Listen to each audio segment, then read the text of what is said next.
Boa tarde, bom dia. Bom dia a todos, a todos e a todes. Eu me chamo Andreia, sou discente em licenciatura em dança pela Universidade Federal do Pará e também participo do projeto de dança moderna, um projeto de extensão de dança moderna, que tem a coordenação de Gabi Albuquerque e professora Eleonora Ferreira. Bom, durante este projeto, eu pude trazer como consequência das minhas vivências esse resumo expandido que agora eu estou falando. Durante esse estudo, esse período de estudo, nós estudamos sobre Ruth Saint-Denis. E a partir desses estudos, durante esses estudos, nós tivemos acionamentos sobre a vida de Ruth, quem foi, e também tivemos atividades práticas sobre. Então, Ruth Saint-Denis foi uma bailarina, coreógrafa e pedagoga também, ela pesquisou culturas através da sua arte, né, através da sua dança.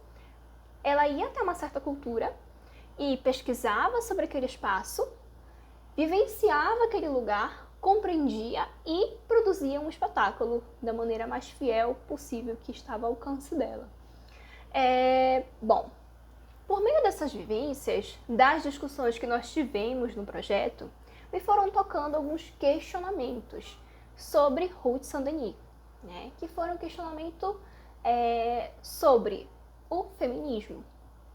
Com o conhecimento, com a tomada do conhecimento de quem foi Ruth, o que ela fez, fui percebendo que diante das suas ações estas que era pesquisar uma cultura e falar de pesquisar sobre culturas de uma mulher no período que ela nasceu, que foi do período de 1879 a 1969, é falar de uma mulher que estava à frente do seu tempo.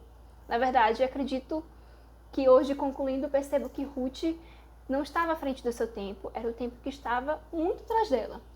Mas a Ruth, de fato, nunca vestiu uma camisa do feminismo, até porque não havia um feminismo palpável como hoje nós temos. Livros, autoras, palestras, estudantes, mulheres falando sobre. Na verdade, Ruth, através dos estudos que eu tive, a minha compreensão sobre a Ruth, pude perceber que através das suas ações, Ruth foi indiretamente uma mulher feminista, uma grande atuante da arte, né?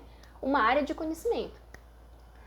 A Ruth foi uma filha de um mecânico e uma mãe que tinha diploma em medicina e que desde cedo, desde muito nova, estudou balé clássico.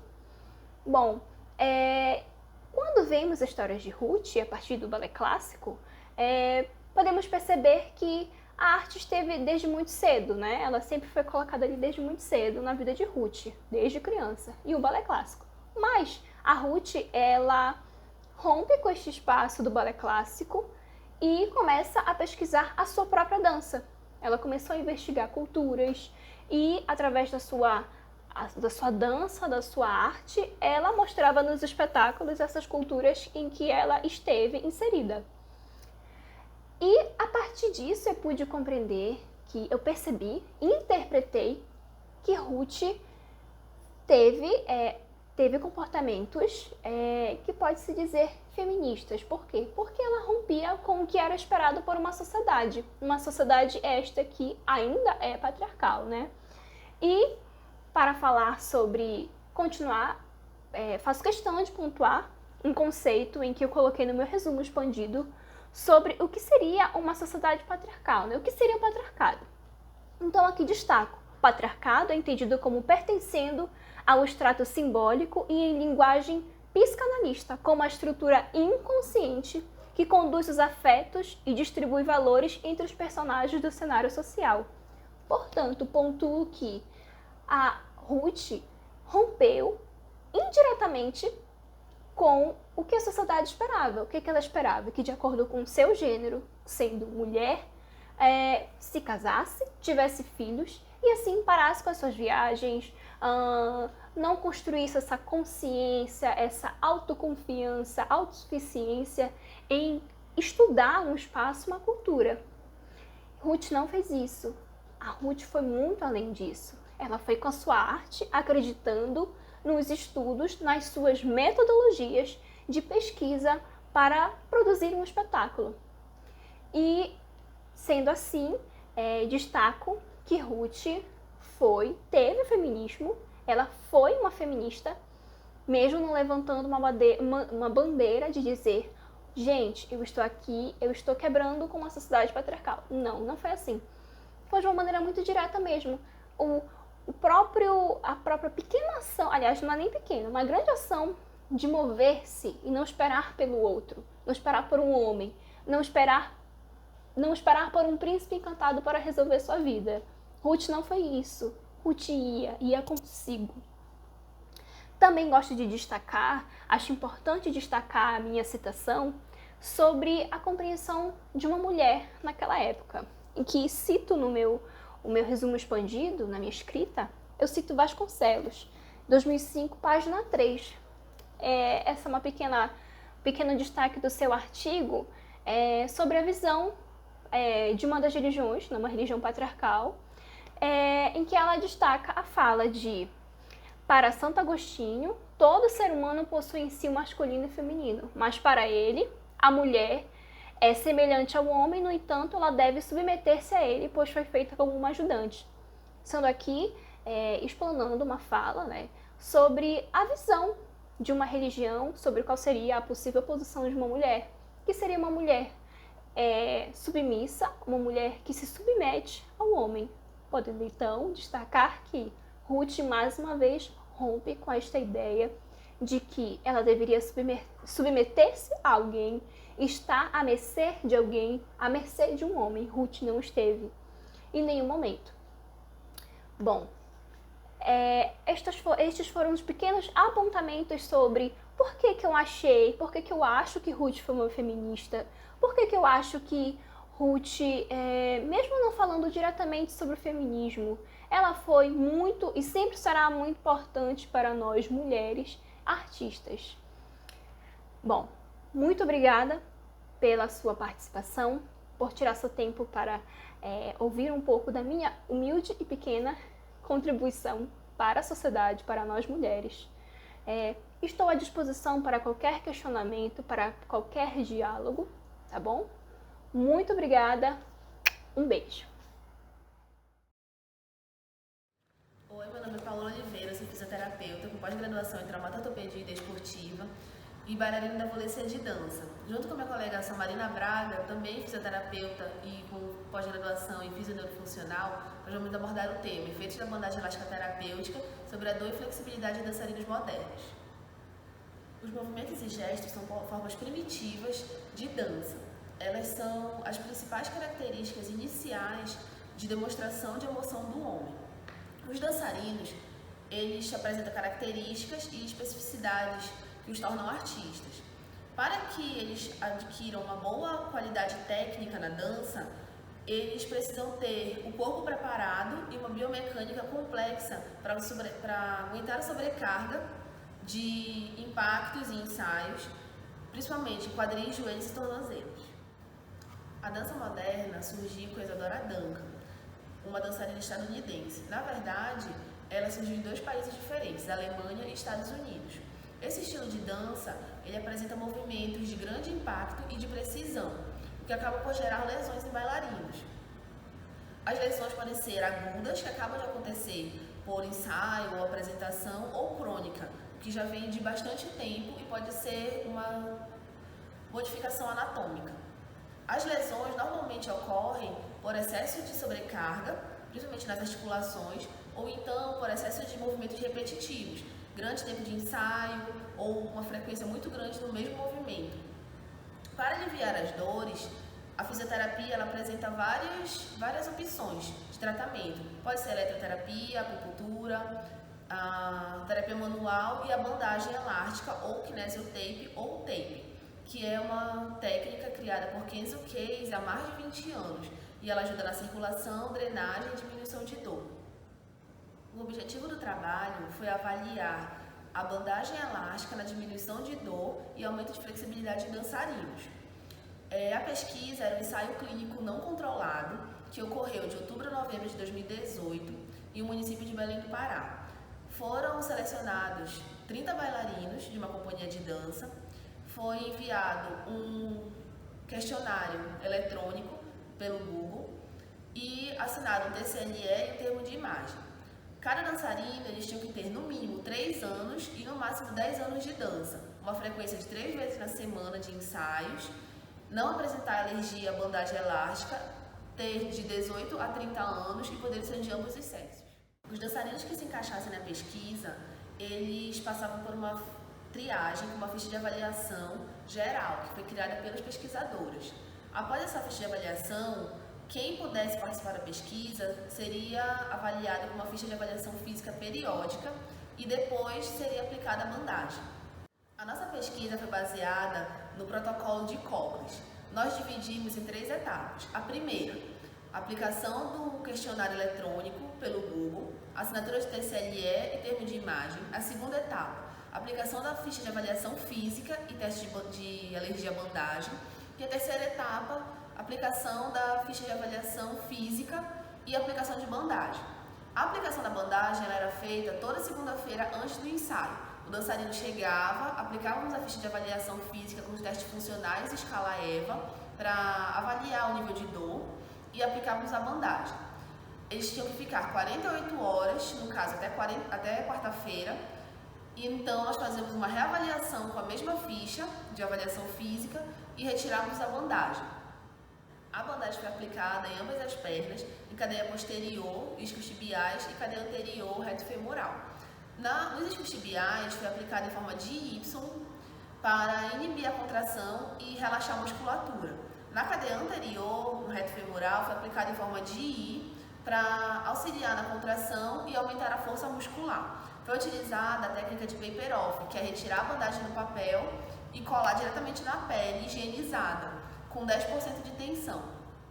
Como resultado da nossa pesquisa, a nossa amostra foi de 7 dançarinos, sendo 6 do sexo feminino e 1 do sexo masculino. Eles não apresentaram alteração na rotina, frequentaram os ensaios, como foi pedido no início da pesquisa. Foi observado que o nível de dor não obteve alteração, mas aumentou o nível de flexibilidade, principalmente em cadeia posterior, os isquiotibiais.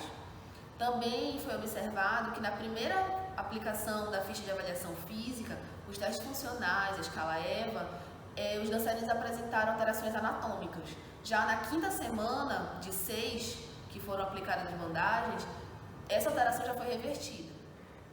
Podemos concluir então que a bandagem trouxe benefícios para os dançarinos no aumento de flexibilidade da cadeia posterior e manteve então o nível de dor no joelho sem alteração. Ela conseguiu manter estabilizada a dor dos dançarinos. Logo, podemos concluir que a bandagem teve um efeito positivo nos dançarinos na questão do aumento de flexibilidade na cadeia posterior. E também teve efeito positivo por conseguir manter estável o nível de dor de cada dançarino. Segue nas suas referências e obrigada!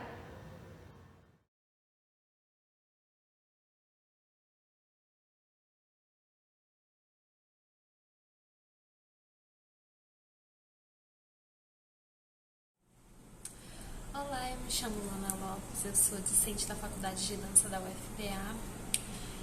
Sou pesquisadora pelo projeto de pesquisa e extensão de dança moderna americana daqui da ITDUFPA e nesse módulo nós estamos estudando a professora moderna Ruth Santidenes. E a partir dos encontros que tivemos ao longo desses 2 anos de módulo em que nós estamos estudando e investigando sobre a Ruth Santidenes, eu desenvolvo a minha linha de pesquisa voltada para os processos de criação. E dentro desses processos de criação, eu abordei o espetáculo O Incenso, ou The Incense, que pertence a uma das séries coreográficas que a Ruth Santidenes criou ao longo de sua carreira. Bem, a coreografia do Incense ela pertence a uma série de coreografias denominadas séries indianas, das quais a Ruth Santidenes se embasou dentro da cultura indiana para desenvolver essas coreografias.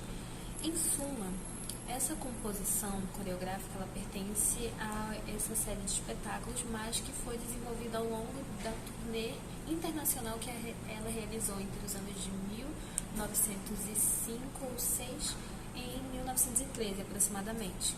né? Então, a coreografia em essência, ela é uma coreografia que ela pode ser considerada simples, mas ela é uma coreografia que aborda muito a questão da espiritualidade, porque a Ruth Santidenis, ela tinha uma relação muito forte com a transcendência do ser e da espiritualidade em si. Os trabalhos dela eram voltados para essa busca espiritual e a partir disso ela constrói, a partir da pesquisa nas culturas orientais, ela aborda os espetáculos dela. E essa construção desse espetáculo, ela trabalhou com incenso como se fosse uma dança transcendental. Então, fazendo uma breve contextualização, a coreografia, ela tem poucos deslocamentos, mas são deslocamentos feitos nas diagonais. Existem 2 incenseiros, se eu não me engano, em cada diagonal frente do palco, e ela está segurando um incenso para ser queimado nessas cinzeiras. E a coreografia, ela possui esse percurso em que ela dança com o cinzeiro e, ao se aproximar dessa diagonal onde o cinzeiro está inserido, ela coloca o incenso e sobe a fumaça. E essa fumaça é como se fosse a personificação daquilo que ela queria transmitir na espiritualidade. Então ela dança fazendo esse percurso que a fumaça em cena estava queimando. Então essa dança, ela parte dessa improvisação com essa fumaça. Então ela tem essa relação muito forte com movimentos ascendentes. Então a coreografia, ela tem o processo coreográfico da coreografia, ela parte da improvisação, e eu trago o conceito de Vieira, 2020, que trabalha com a improvisação em tempo real. É uma improvisação combinada, mas em cena ela promove uma improvisação em tempo real, em que ela vai estar realizando aquele laboratório, mas ela sabe o percurso que ela vai construir dentro em cena. Só que muitas coisas podem acontecer, então era uma improvisação em tempo real. Dentre dos resultados da minha pesquisa, após analisar, após estar imersa a várias leituras que abordam o trabalho criativo de Ruth Santidenis, nota-se também que ela tinha uma relação muito forte com os processos de conversão semiótica. De modo muito arbitrário, até porque esse conceito que eu trago dentro da minha pesquisa é o conceito defendido por Paz Loureiro, em que ele trabalha o conceito de conversão semiótica, e que, ao analisar o trabalho de Ruth Santidenis, percebi que existia esse processo dentro do trabalho dela. Então, a partir disso, eu comecei a analisar os objetos que ela utilizava em cena, e um desses objetos é o incenso. E o incenso, dentro da cultura indiana, ele tem uma outra dominância, digamos, ele tem uma outra função, mas que em cena, quando ela já traz como uma função estética. No meu texto, no meu artigo, eu esclareço da melhor forma possível do que se trata essa conversão semiótica dentro desse processo. Mas no decorrer do espetáculo, no decorrer da análise, eu descobri que ela trabalha com esses processos de conversão semiótica e que, ao mesmo tempo, ela trabalha também com a improvisação.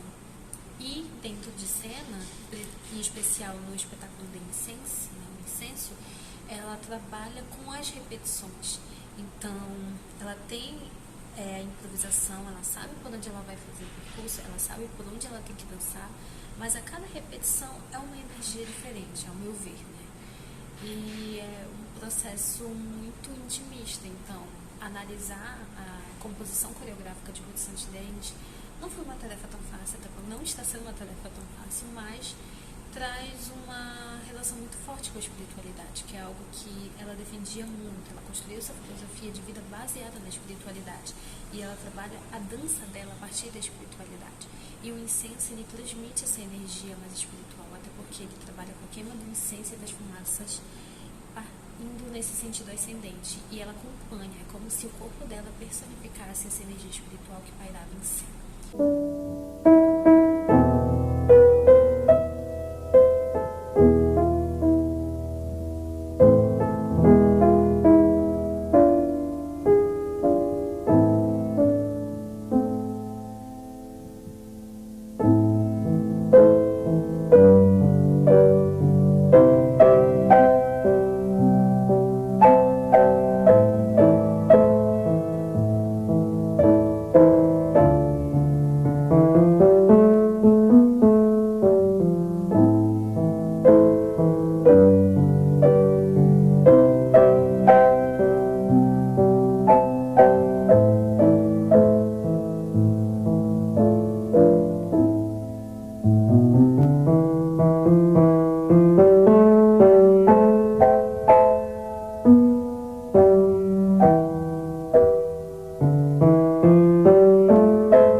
é Gabi Albuquerque, sou professora da Escola de Teatro e Dança da UFPA, mestra em treino esportivo, especialista em pedagogia da dança e tenho minha linha de pesquisa dentro da dança moderna americana.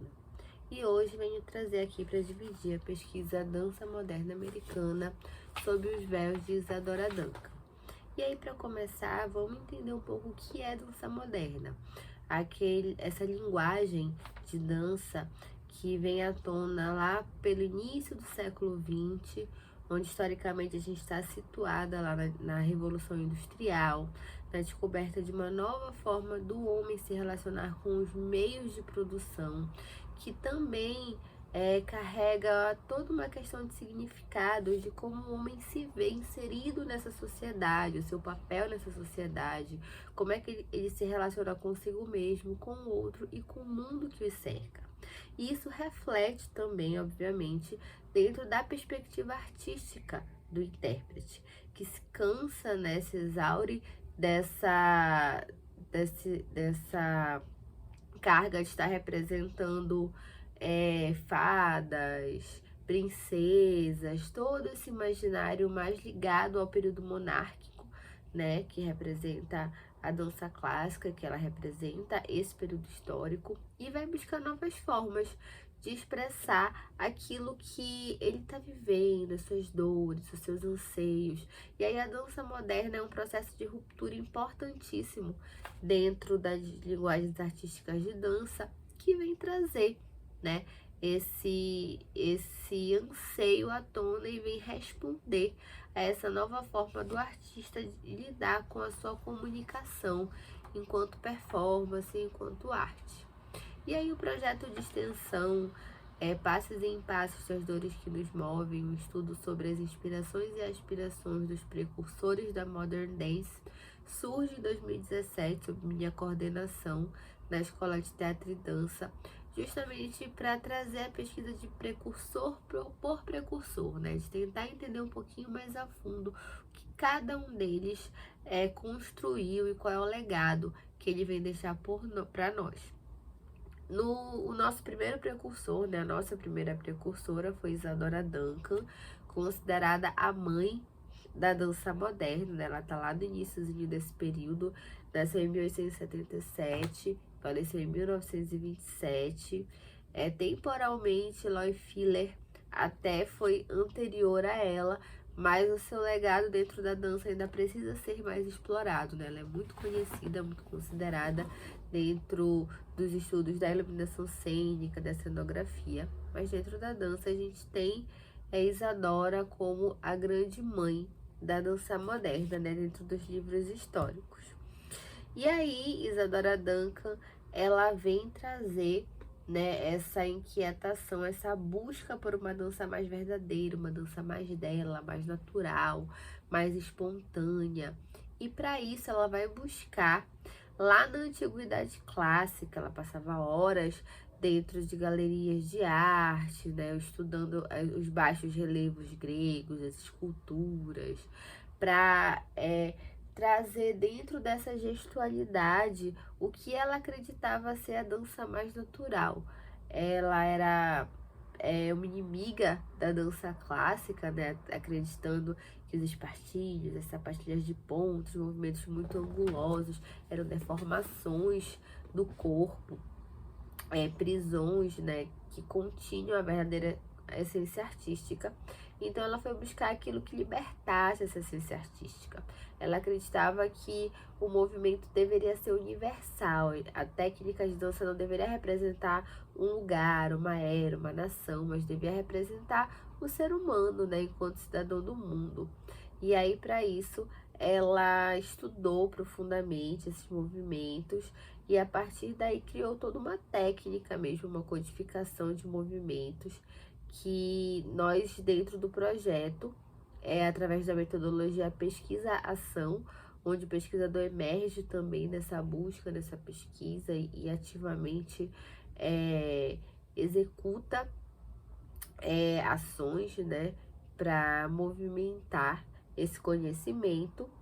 E aí a gente, dentro dessa metodologia pesquisa-ação, inicialmente com estudo bibliográfico, histórico, técnico e teórico, e mais tarde com experimentações dos padrões de movimentos testados por ela, inicialmente através do material audiovisual que a gente encontra dos repertórios de Isadora, do material técnico que a gente tem dentro do Isadora Duncan Dance Foundation, que é uma fundação americana que dá continuidade ao legado dela até hoje, que veio das Isadorables, né, que foram as alunas e filhas da dança de Isadora Duncan.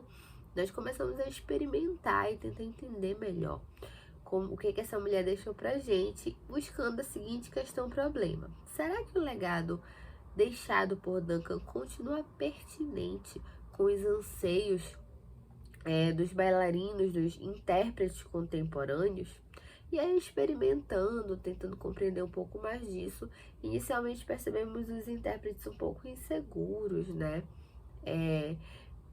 Sem conseguir imergir direito dentro dessa técnica mais natural, que tentava valorizar a curvatura natural do corpo feminino, a forma mais espontânea de caminhar, de correr, de saltar, mas tudo isso muito bem conduzido, né, por exercícios técnicos e por uma progressão pedagógica coerente.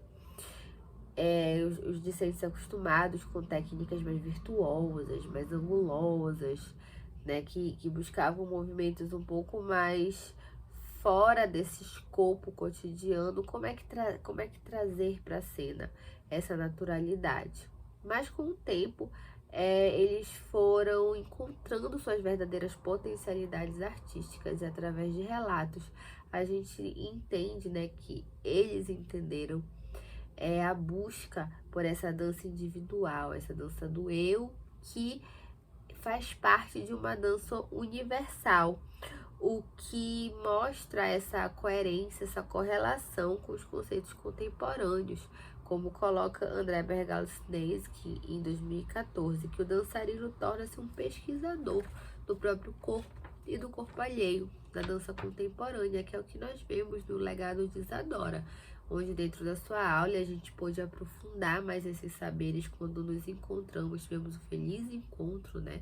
E eu pude fazer parte dessa compreensão junto com a Escola Contemporânea de Dança, regida pela professora Fátima Soares, que dá uma formação mesmo na técnica de Duncan, embasada e correlacionada com a Isadora Duncan Dance Foundation.